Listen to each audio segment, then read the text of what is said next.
and we'll deploy officers across the district with an overwhelming presence. You'll have more police, and you'll be so happy because you'll be safe. When you walk down the street, you're going to see police, or you're going to see FBI agents. We're going to have a lot of agents on the streets.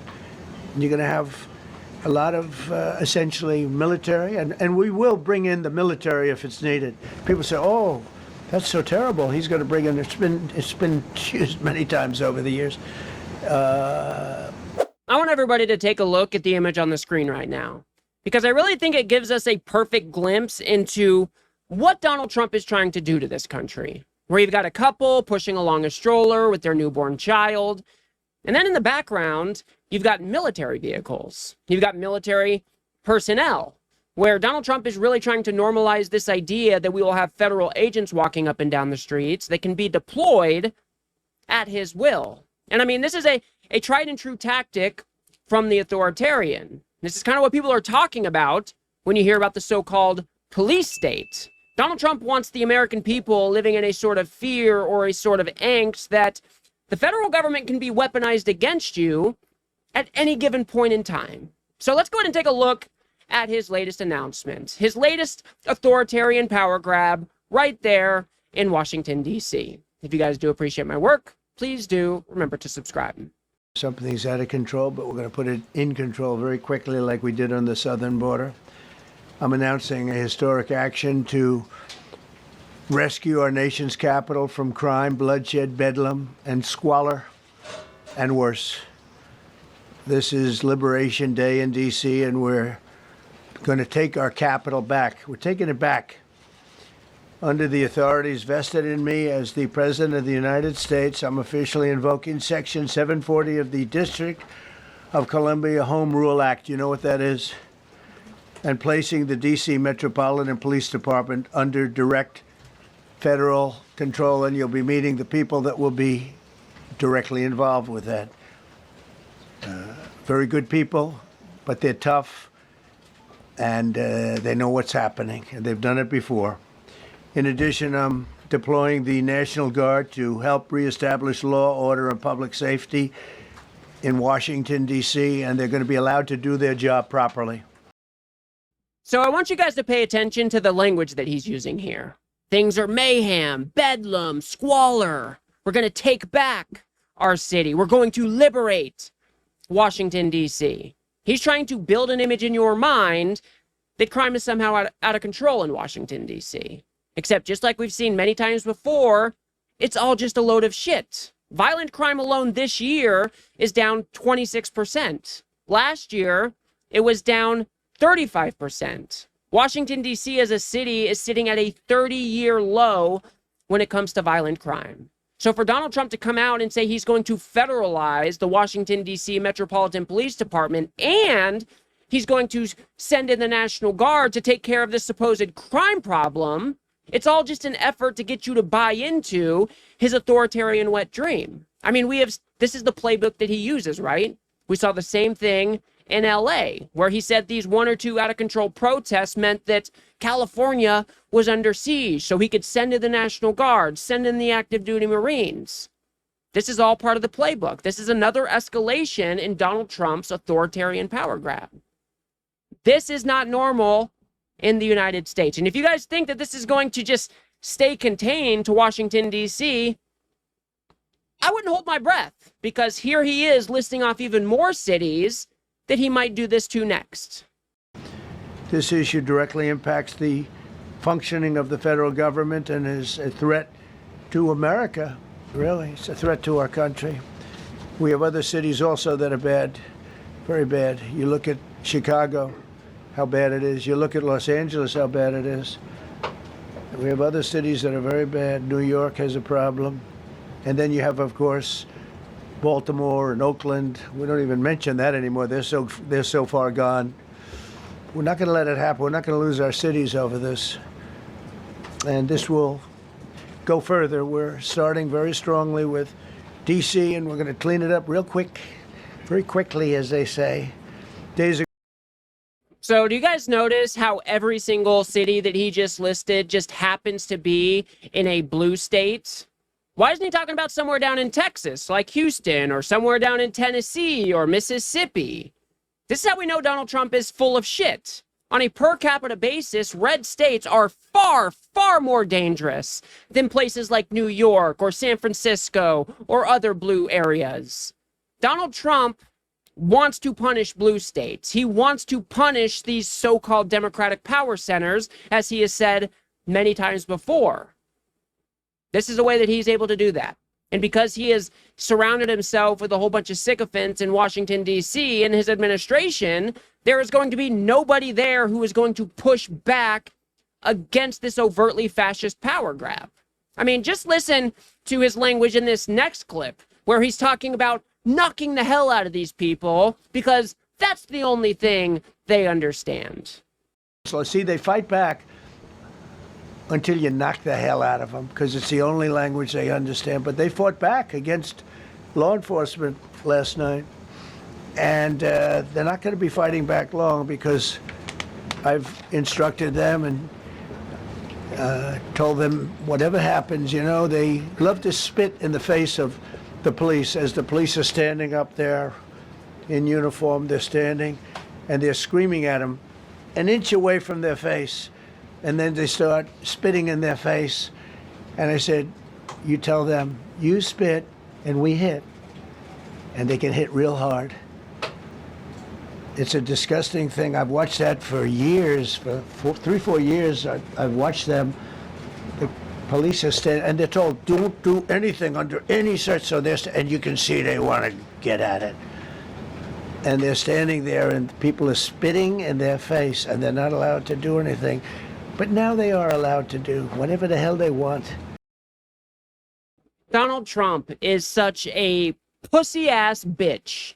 Is that appropriate for this particular asshole? I mean, he wants to be viewed as a big, bad, tough guy so badly.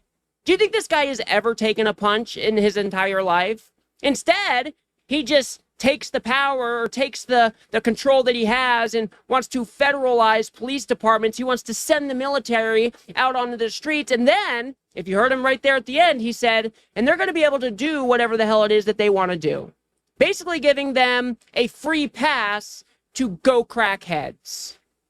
This guy is a petulant man-child who is so insecure, who needs his ego stroked so badly to make himself feel good, that he is now giving these police officers, these military guys, these National Guard people, carte blanche to go do whatever the hell they want. He's literally rolling us back like we're back in the 1980s or something, right? He thinks that by police showing up in these neighborhoods and just starting to inflict violence on people, that is somehow going to quell the crime problem. He's truly a piece of shit. I mean, what else is there to say about this guy? Let's go on to the next clip, where he's talking about, well, I really don't want to be up here, guys. Today, we're formally declaring a public safety emergency. This is an emergency. This is a tragic emergency. And it's embarrassing for me to be up here. You know, I'm going to see Putin. I'm going to Russia on Friday. I don't like being up here talking about how unsafe and how dirty and disgusting this once beautiful capital was. Yeah, Donald Trump isn't going to Russia. He's going to Alaska to meet with Putin from Russia. Again, his cognitive decline in full display there, trying to say that, oh, I don't want to be up here, guys. I don't want to be up here talking about how the crime is just out of control in our beloved capital of the United States. I don't want to be here.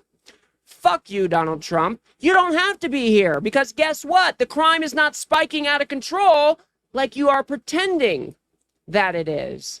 Don't get up there and try to say that, oh, against my best judgment, against all these other things that I need to do, I've got to come and do this press conference with all my sycophants surrounding me to make the American people know that we're going to get things under control here. I mean, give me a fucking break.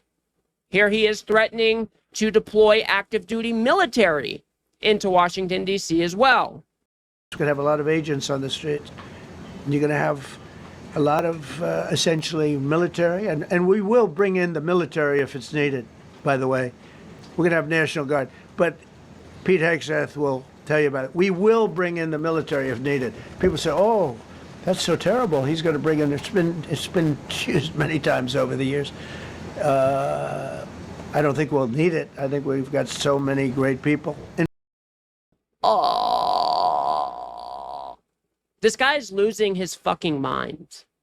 I don't think we'll need the military, but we will call in the military if we need to. Oh, and they say it's such a bad thing that they want to call in the military. Yeah, dumbass. Because the military, our military, should not be patrolling the streets of the United States. That is something that we have frowned upon for decades in this country. We don't want our military members stationed at the corner of every street. That is not what we do here in America. And because you are making up these stories and these falsities and these conspiracies to justify their presence, it makes it even worse. This is how we know it is an overt authoritarian power grab. When you've got to make up stories to justify the deployment of the military and the National Guard and federalizing police, we know you're full of shit. If there was a legitimate issue in Washington, D.C., if we had seen like a 10 or 20% spike in crime, that wouldn't even justify it, but at least you could point to that and say, hey, we've got a problem here that we need to correct. But that isn't what is happening. You are just making up bullshit to get away with this power grab. That is what is going on here. And I want to show you this one last clip because this is absolutely hilarious to me. On the one hand, you've got Donald Trump coming out here saying crime is out of control, it's bedlam, it's mayhem, it's squalor, you can't even walk to your car without getting mugged. And then you've got Kash Patel coming on the tails of what Donald Trump just said, admitting that we are at a 30-year low when it comes to the homicide rate. Mr. President, this is what happens when you have great leadership at the Attorney General with Pam Bondi. Your administration's priority of protecting the homeland and protecting American citizens and protecting our children, and the murder rates are plummeting. We are now able to report that the murder rate is on track to be the lowest in U.S. history, in modern recorded U.S. history, thanks to this team behind me and President Trump's priorities. Yeah, so there you got Kash Patel sucking up to Donald Trump, groveling at his feet. Oh, you've done such a good job, dear leader. You've done such a good job. You're so strong. But he is right here. Murder is at a 30-year low in Washington, D.C. Violent crime is at a 30-year low in Washington, D.C. And just put a little finer point on it, this year, like we've already talked about, violent crime is down 26% this year, but there's also a 12% dip in homicides. There is a 28% dip in robberies. There's a 20% drop in assault with dangerous weapons. There's a 37% drop in carjackings. And then again, crime was down last year in 2024 by 35%. Is there still problems in Washington, D.C.? Sure. These big cities, we often have, more struggles, more challenges that we have to deal with. And am I saying that there's no crime in Washington, D.C.? Absolutely not. But there is not this huge crime spike. There is not this huge problem that we are all of a sudden seeing in Washington, D.C. Donald Trump is making up numbers. He's making up stories. He's making up conspiracies.